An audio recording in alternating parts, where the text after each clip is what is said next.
क्या Bharat finally Russian origin SU-30 MK aircraft को reverse engineering करना स्टार्ट कर चुका है?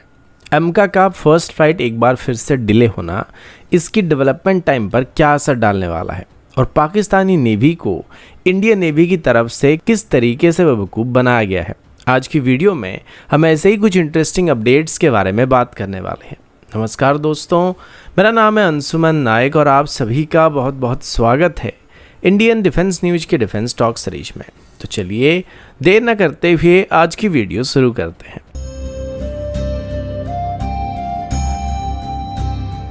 आज की पहली अपडेट इंडियन एयरफोर्स के SU-30 MKI फाइटर फ्लीट और उसके नए स्टेल्थ एनहांसमेंट प्रोग्राम की तरफ से है।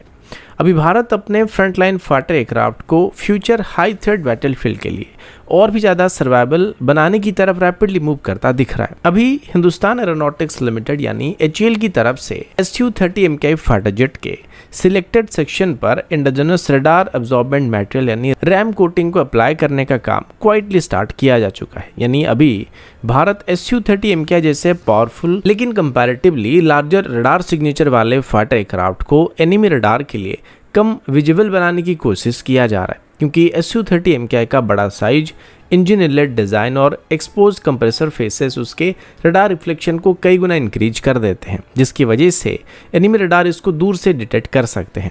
रिपोर्ट्स के हिसाब से इंडियन रिसर्चर्स अभी स्पेशली एयरक्राफ्ट के एयर इंटेक डक और हाई रिफ्लेक्शन जोन के ऊपर रडार एब्जॉर्बिंग पेंट यानी RAP या रैम कोटिंग अप्लाई करने की टेस्टिंग को स्टार्ट किया जा रहा है। टेक्निकल डॉक्यूमेंट के हिसाब से coating multi Octave frequency range में रडार वेव्स को एब्जॉर्ब कर सकता है, जिसकी वजह से एयरबोर्न रडार, एवेक्स और एक्टिव रडार गाइडेड मिसाइल के लिए एयरक्राफ्ट को डिटेक्ट करना थोड़ा डिफिकल्ट बन जाएगा। अभी सबसे इंटरेस्टिंग बात यह कि रैम कोटेड पेलोड का तेजस फाइटर जेट पर भी फ्लाइट टेस्टिंग करने की बात सामने आई है, जो कि ये दिखाता है कि भारत अब भी लैबोरेटरी लेवल से ऑपरेशनल एयरबोर्न टेस्टिंग फेज तक पहुंच चुका है। साथ ही SU-30 MKI प्लेटफॉर्म पर भी रडार सिग्नेचर इवोल्यूशन किया जा रहा है। कुल मिलाकर देखा जाए तो अभी Bharat directly 5th generation stealth fighter की तरह SU-30 MKI को इनविजिबल बनाने की कोशिश तो नहीं कर रहा है, लेकिन सिलेक्टिव स्टेल्थ एनहांसमेंट के थ्रू इसकी सर्वाइबिलिटी को थोड़ा इंप्रूव करने की कोशिश जरूर किया जा रहा है और फ्यूचर में इंडिजिनस रैम टेक्नोलॉजी एमका घातक UCV और लो ऑब्जर्वेबल मिसाइल प्रोग्राम के साथ भी इस्तेमाल किया जाने वाला है।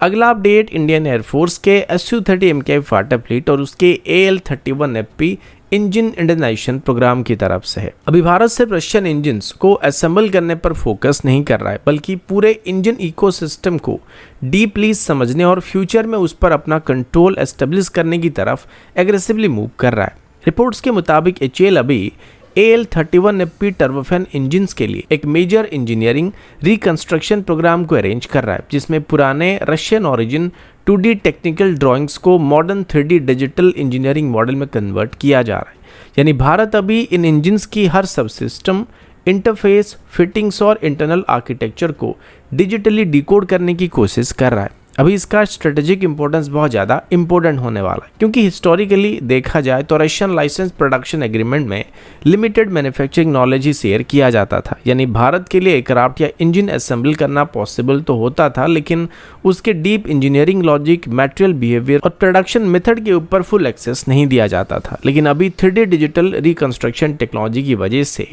इंडियन इंजीनियर सब सिस्टम रिलेशनशिप, जियोमेट्रिक टॉलरेंस और मैन्युफैक्चरिंग डिपेंडेंसी को डीपली एनालाइज कर पा रहे हैं। रिपोर्ट्स के मुताबिक ये पूरा प्रोसेस एक तरह से AL-31FP का डिजिटल ट्विन क्रिएट करना जैसा होने वाला है, जो कि future maintenance, predictive failure analysis और रिवर्स इंजीनियरिंग कैपेबिलिटी को काफ़ी हद तक इंप्रूव करने वाला है। साथ ही वॉर टाइम सिनारियो में हमारे लिए फॉरेन सप्लाई चेन डिस्ट्रप्शन के रिस्क को भी काफ़ी हद तक रिड्यूस करने वाला है।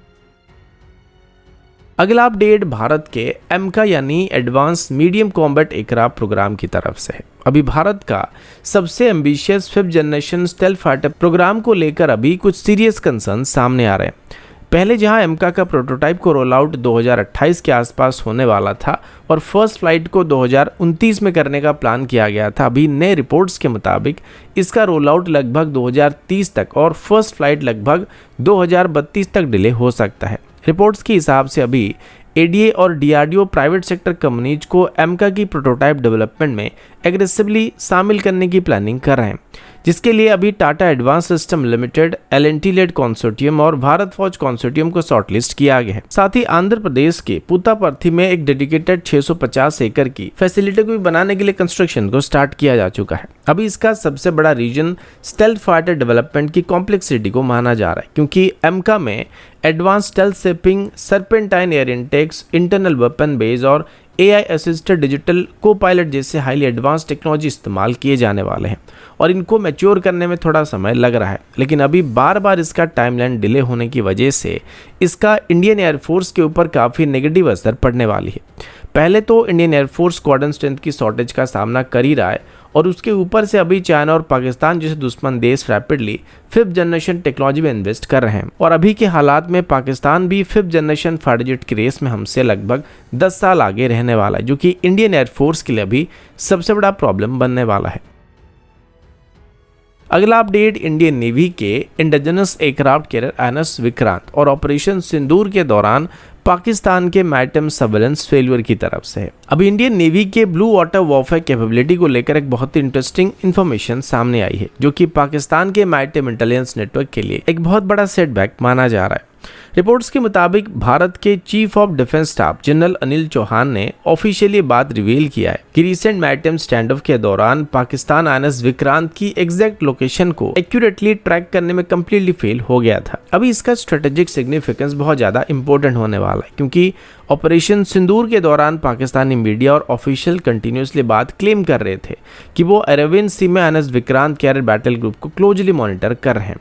और जरूरत पड़ने पर उसको टारगेट भी कर सकते हैं। कुछ तो ये भी क्लेम कर रहे थे कि पाकिस्तानी नेवी ने INS विक्रांत को चारों तरफ से घेर लिया था, लेकिन मजे की बात तो ये था कि इस पूरे समय में पाकिस्तान के जितने भी नेवल वेसल थे वो सारे के सारे कराची के कंटेनर डॉकयार्ड में छुप गए थे और कुछ तो ग्वादर पोर्ट में शिफ्ट हो गए थे। लेकिन इसके बावजूद भी ये लोग क्लेम कर रहे थे कि उन्होंने INS विक्रांत को घेर लिया था। तो इसके ऊपर अभी इंडियन साइड की तरफ से कहा जा रहा है कि पाकिस्तान के पास INS विक्रांत को लेकर कोई भी रिलायबल ट्रैकिंग डाटा मौजूद नहीं था, क्योंकि INS विक्रांत ने advance deception tactics, electronic warfare support और स्ट्रिक्ट एमिशन कंट्रोल प्रोसीड्योर का इस्तेमाल किया था। यानी कि जिस तरीके से एयर वॉरफेयर में फेक टारगेट किया जाता है, ठीक वैसे ही नेवल डोमेन के ऊपर भी INS विक्रांत ने फेक टारगेट को क्रिएट किया था, जिससे पाकिस्तान को लगा था कि वो INS विक्रांत को ट्रैक करें, लेकिन असल में INS विक्रांत वहां पे मौजूद नहीं था और इसकी वजह से एनिमी सर्वेलेंस सिस्टम कैरियर की एग्जैक्ट पोजीशन को आइडेंटिफाई नहीं कर पा रहे थे। इसके अलावा इंडियन नेवी के स्कॉट वॉरशिप्स और कैरियर एयर विंग ने अरेबियन सी में एक स्ट्रॉन्ग डिटरेंस पोस्चर को क्रिएट करके रखा था, जिसकी वजह से पाकिस्तानी नेवी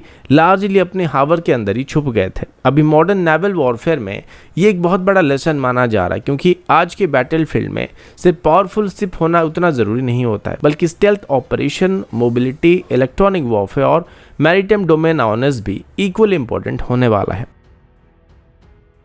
अगला अपडेट भारत की प्राइवेट डिफेंस कंपनी निब्बे और उसके next generation long range loitering munition program की तरफ से है। अभी Bharat future autonomous strike warfare के लिए एक बहुत बड़ा स्टेप लेने की तैयारी कर रहा है, क्योंकि निब्बे लिमिटेड की तरफ से अभी एक ऐसे इंडिजिनस लॉटरिंग मुनिशन को डेवलप करने की बात सामने आई है, जिसका स्ट्राइक रेंज लगभग 1000 किलोमीटर तक होने वाला है। रिपोर्ट्स के मुताबिक ये सिस्टम कम्प्लीटली इंडिजिनस आर्किटेक्चर पर बेस्ड होने वाला है, जिसका मतलब है कि इसका सॉफ्टवेयर, गाइडेंस सिस्टम और मिशन कंट्रोल सब कुछ भारत के अंदर ही डेवलप किया जा रहा है। अभी इसका स्ट्रेटेजिक इम्पैक्ट बहुत ही ज़्यादा इंपॉर्टेंट होने वाला है, क्योंकि ट्रेडिशनल क्रूज मिसाइल के मुकाबले लॉटरिंग मुनिशन बैटलफील्ड के ऊपर लंबे समय तक होवर कर सकते हैं और रियल टाइम में टारगेट को आइडेंटिफाई करके अटैक को लॉन्च कर सकते हैं। यानी फ्यूचर बैटलफील्ड में enemy radar system, air defence launcher, command centre और लॉजिस्टिक हब्स को डायनेमिकली एंगेज करना संभव हो सकता है। इसके अलावा ये drone highly fuel efficient propulsion system, secure data link और एडवांस ऑटोनोमस नेविगेशन सिस्टम का इस्तेमाल भी करने वाला है, जो कि कंटेस्टेड इलेक्ट्रॉनिक वॉरफेयर एनवायरनमेंट में भी मिशन को कंटिन्यू कर सकता है। साथ ही फ्यूचर में स्टेल्थ शिपिंग और AI बेस्ड टारगेटिंग कैपेबिलिटी भी इसमें ऐड करने की बात किया जा रहा है। तो दोस्तों अभी के लिए इतना ही, मिलता हूँ आपसे अगले वीडियो में, तब तक के लिए जय हिंद, वंदे मातरम।